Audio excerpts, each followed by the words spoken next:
नमस्कार दोस्तों बहुत सारे बैंकों की तरफ से लॉकर की सुविधा मुहैया कराई जाती है।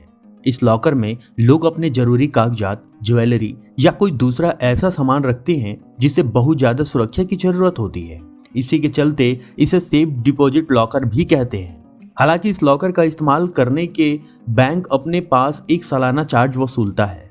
वैसे तो हर कोई यही मानता है कि बैंक लॉकर में कुछ भी रखा जा सकता है, लेकिन असल में ऐसा नहीं है। ऐसी बहुत सारी चीजें हैं जिन्हें आप लॉकर में नहीं रख सकते। चलिए जानते हैं क्या है भारतीय रिजर्व बैंक के रिवॉल्व नियम। दोस्तों, भारतीय रिजर्व बैंक की रिवॉल्व गाइडलाइन के अनुसार रिवॉल्व लॉकर एग्रीमेंट मौजूदा लॉकर धारकों को भी करना होगा। भारतीय रिजर्व बैंक ने रिवॉल्व लॉकर एग्रीमेंट की डेडलाइन 31 दिसंबर 2023 तय की है। भारतीय स्टेट बैंक के अनुसार बैंक लॉकर को सिर्फ वैध कामों के लिए इस्तेमाल किया जा सकता है।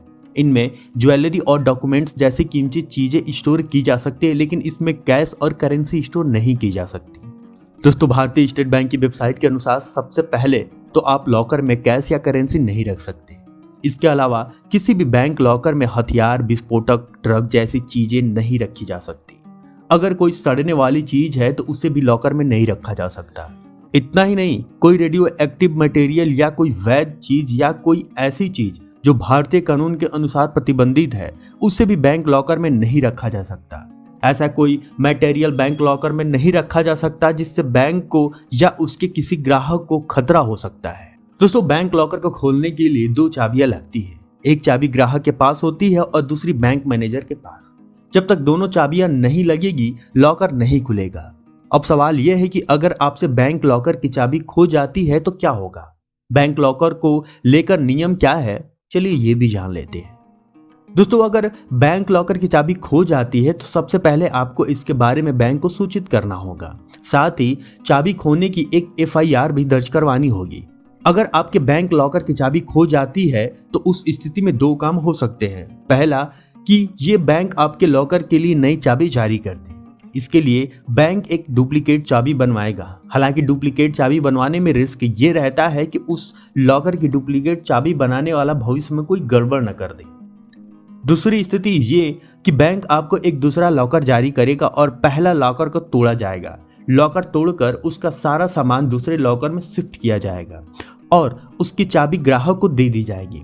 हालांकि लॉकर तोड़ने से लेकर उस लॉकर की दोबारा मरम्मत करवाने तक सारा खर्च ग्राहक को झेलना पड़ सकता है।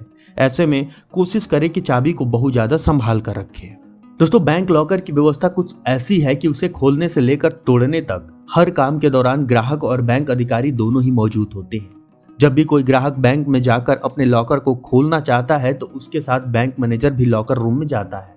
वहां पर लॉकर में 2 चाबियां लगती हैं। एक चाबी ग्राहक के पास होता है और दूसरी बैंक के पास।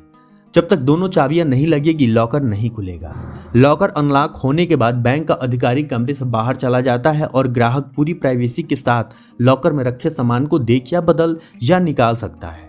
इस तरह जब बैंक लॉकर को तोड़ा जाता है, उस दौरान भी बैंक अधिकारी के साथ साथ ग्राहक का भी वहां होना जरूरी होता है। अगर लॉकर ज्वाइंट में लिया गया है तो सभी मेंबर्स का वहां उपस्थित रहना जरूरी है। अगर ग्राहक लिखित में दे कि उसकी गैर मौजूदगी में भी लॉकर तोड़ा जा सकता है तो बिना ग्राहक के भी लॉकर तोड़कर उसमें मौजूद सामान को दूसरे लॉकर में शिफ्ट किया जा सकता है। दोस्तों, अगर किसी व्यक्ति पर कोई आपराधिक मुकदमा होता है और ऐसा लगता है कि उस व्यक्ति ने अपने लॉकर में कुछ छुपाया है जो अपराध से जुड़ा हो सकता है तो लॉकर तोड़ा जा सकता है। हालांकि इस स्थिति में बैंक अधिकारियों के साथ साथ पुलिस अधिकारी को भी होना जरूरी है। SBI के अनुसार अगर कोई शख्स अपने लॉकर का रेंट 3 साल तक नहीं चुकाता है तो बैंक लॉकर को तोड़कर बैंक अपने रेंट की रिकवरी कर सकता है। अगर 7 सालों तक ग्राहक का लॉकर इनऑपरेटिव रहता है और ग्राहक का कोई अता पता नहीं होता है, भले ही उसका रेंट आता रहे तो भी बैंक उस लॉकर को तोड़ सकता है।